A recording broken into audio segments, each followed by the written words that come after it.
और इस काल ने करवा दिया सारा काम। अब पुण्यात्माओं, जैसे मकान बनाते हैं, मकान इतना बनाओ आपका काम चल जाए, बेमतलब पैसे को बर्बाद करना, फिर वो पैसा आता कैसे है पता नहीं कहां कहां के केटकलबाजी, कोई चोरी किधर ठगी की, कहीं पर मिलावट या कोई और झूठ कपट अटपट करके माया जोड़ी जाती है। और फिर वो कहां लगाता है, थोड़ी सी ज्यादा हो जाएगी तो मकान बना होगा। मकान भी न सोचेगा कि आसपास के क्षेत्र में तेरे इस कॉलोनी में एक नंबर का हो, दुनिया ने देखा कि उसकी बहुत बढ़िया कोठी है। फिर क्या करता है कि जैसे बच्चों का विवाह करते हैं, फिर उसमें वो पैसा बेमतलब व्यर्थ करते हैं। अपने आत्माओं बच्चों का ब्याह होना है, उसको कति सिंपल साधारण तरीके से करना चाहिए। उसको कितनी बकवादों पर ले गए हम, कितना डीजे बजान लाग गए, फिर नाचा सारा परिवार कंजरा की तरह बाहर खड़ा होगा गली में, बाण भी, बेटी भी, माँ भी, बाप भी, भाई भी, सारे जुलूस काटने। काल का तो ये उद्देश्य है कि इनको इतना निर्लज कर दूं और इतना कुबज में बाढ़ दूं कि ये भगवान की तरफ झांकें को नहीं। खूब पैसा लगाते हैं, कोई शराब पिलाते हैं और बेमतलब के आइटम और वो दहेज रूप में देते हैं। अब एक पैसे वाला तो ये काम कर देता है, उसके पास तो पैसा है, लेकिन गरीब व्यक्ति जब उसकी बेटी का ब्याह होता है तो उसकी बेटी धीरे धीरे अपनी माँ के पास बैठकर कहती है, देखा ना मम्मी, उसने अपनी बेटी को ऐसा दे दिया, उसने कार दे दी, उसने इतने बढ़िया पलंग ला के दिए, एक बढ़िया ऐसी वो ला के दी। तो माता समझ जाती है कि बेटी की उत्सुकता है कि मैं भी ऐसा ही कुछ लेकर जाऊं।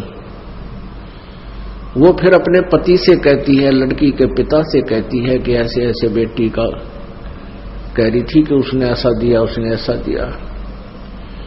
तो फिर वो पिता दुख सुख पाकर कहीं से कर्ज उठाकर नो सोचा मेरी बेटी की आत्मा दुख ना पावे और मैं भी कुछ अच्छे आइटम दे दूं और फिर कर्जा हो जा।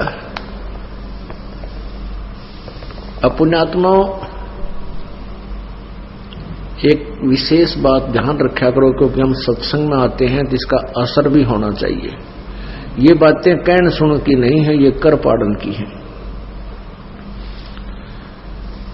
बेटी का ब्याह लाख रुपये ला दे तो भी ब्याह होना है, और भाई 10-20 हजार में काम चला दे वो भी ब्याह ही होना है, विवाह ही करना है। हमने इन बकवादों को छोड़कर सिंपल से ढंग से अपना बच्चों को की शादी कर देनी चाहिए।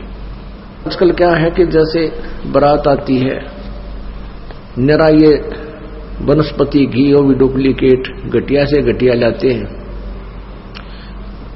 और लड्डू जलेबी बर्फी आइटम मिठाई बनाते हैं, खाने वाला भी बीमार और बेमतलब व्यर्थ होता है वो पैसा। तो इसलिए हमने बहुत सिंपल वे से बच्चों का ब्याह करना चाहिए, जिससे क्या होगा कि हमारी आधी टेंशन मिटेगी। अब पहले जैसे लड़की युवा हो जाती है तो माता पिता की नींद हराम हो जाती है, कहां से पैसा लाएंगे, कैसे बेटी ब्याहेंगे। और फिर मान लीजिए वो लड़की का ब्याह कर भी दिया और कुछ सामान आपने दे दिया दहेज का, वो जाती है वहां क्या देखती है कि उसकी जेठानी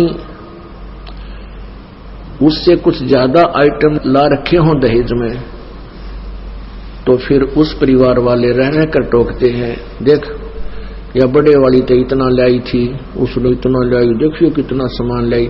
चाहे यूं भी ना कहे कि तू कुछ ना लाई तो भी वो बेटी डिप्रेशन में आ जाती है।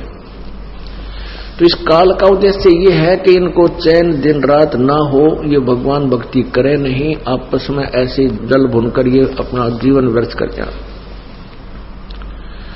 पुण्यात्माओं, कुछ सोच के हमने स्टेप उठाने पड़ेंगे। समाज में कुरीतियां बहुत घनी होगी, विकार बहुत ज्यादा आगे है।